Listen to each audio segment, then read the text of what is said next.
Sure. So we had a wonderful panel discussion with 2 APPs and 2 movement disorder specialists, kind of a fireside chat. And it was great. We went over, to begin with, talking about the history of carbidopa-levodopa, when it was first discovered, how it's evolved with time, and talked briefly about some, just kind of a broad level of different formulations of the medicine, some strategies, kind of how we work together as a team with APPs in a multidisciplinary fashion to treat Parkinson's.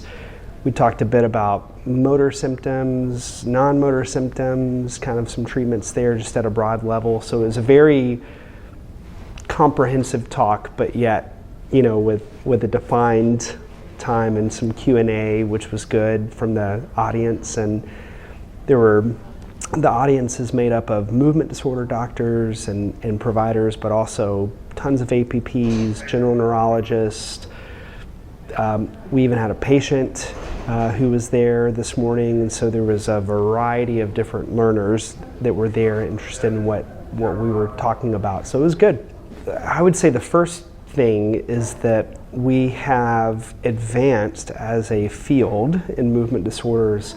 Gone are the days of the algorithmic, I want to delay taking dopamine as long as possible so that I don't get motor complications of that, such as dyskinesia or wearing off.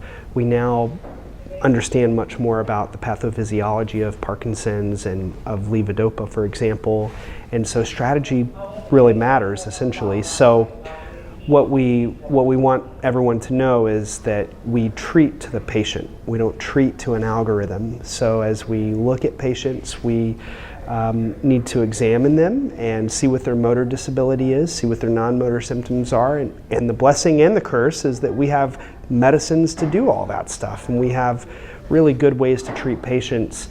I think the other take-home point for the talk today was that how we do that matters. So I think we're up to 8 or 9 different formulations of levodopa at this point.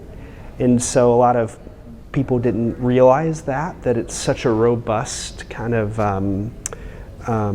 spectrum of levodopa that we have in our toolbox. And so each patient's unique. We talked a bit about that with some audience questions. There were good questions asked about, I have this patient with these symptoms, what's your first step? So we talked about that a bit, that there's a saying, when you see one patient with Parkinson's, you've seen only one patient with Parkinson's, because they're all unique. So trying to find that perfect recipe and perfect blend of medicine in order to help treat their symptoms. So we talked a bit about that.